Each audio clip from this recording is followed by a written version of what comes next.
નમસ્કાર મિત્રો, સ્વાગત છે તમારું ટચ ગુજરાતી યુટ્યુબ ચેનલના એક નવા વિડીયોમાં। તો મિત્રો, આ વિડીયોમાં હું તમને કચ્છ શિક્ષક ભરતી અંતર્ગત આવેલી નવી અપડેટ વિશેની સંપૂર્ણ માહિતી આપીશ। તો વિડીયોના અંત સુધી જોશો અને હા, વિડીયો ગમે તો વિડીયોમાં લાઇક અને સબસ્ક્રાઈબ જરૂરથી કરી લેજો।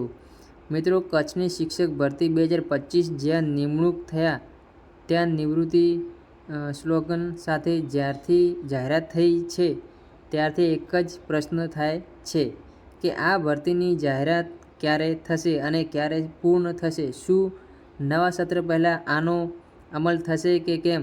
તો આ અંગેનો એક ન્યૂઝ રિપોર્ટ સામે આવ્યો છે, તેના વિશે વાત કરીએ છીએ।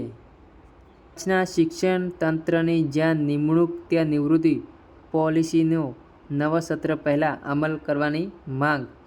કચ્છના શિક્ષણ વિભાગ દ્વારા જ્યાં નિમણૂક ત્યાં નિવૃત્તિ પોલિસી બહાર પાડવામાં આવી છે, જેનો અમલ નવા શૈક્ષણિક સત્ર પહેલાં કરવા તેમજ કચ્છની સ્થાનિક ભરતીમાં ટેટ 1 અને ટેટ 2 પાસ ઉમેદવારો અગ્રતા આપવાની માંગ કરાઈ હતી। આ અંગે રાપરના અગ્રણીએ કરેલ રજૂઆતમાં જણાવ્યું હતું કે કચ્છમાં પૂરતા પ્રમાણમાં શિક્ષકો નહીં હોવાથી શિક્ષણ કથળી રહ્યું છે।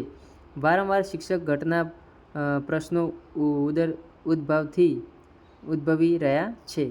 કચ્છના વિદ્યાર્થીઓના શૈક્ષણિક હિતને ધ્યાને રાખીને ગુજરાત સરકાર દ્વારા જ્યાં નિમણૂક ત્યાં નિવૃત્તિ પોલિસી બહાર પાડવામાં આવી છે। કચ્છના પ્રાથમિક શિક્ષણ માટે ધોરણ 1 થી 5માં 2500 તેમજ ધોરણ 6 થી 8માં 1600 મળીને કુલ 4100 શિક્ષકોની જ્યાં નિમણૂક ત્યાં નિવૃત્તિ પોલિસી હેઠળ ભરતી કરવામાં આવશે, જેમાં અન્ય જિલ્લાના ઉમેદવારો પણ જોડાશે અને ભવિષ્યમાં અન્ય પરીક્ષા પાસ કરીને પોતાના વતનમાં પરત જતા રહેશે અને કચ્છમાં ફરીથી શિક્ષક ઘટના પ્રશ્નો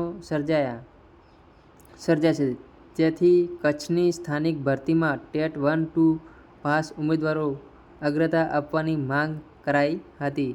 તો મિત્રો, વિડીયો ગમે તો વિડીયોને લાઇક કરો, શેર કરો અને ચેનલને સબસ્ક્રાઈબ કરવાનું ના ભૂલતા। જય હિન્દ, જય ભારત, જય વંદે માતરમ।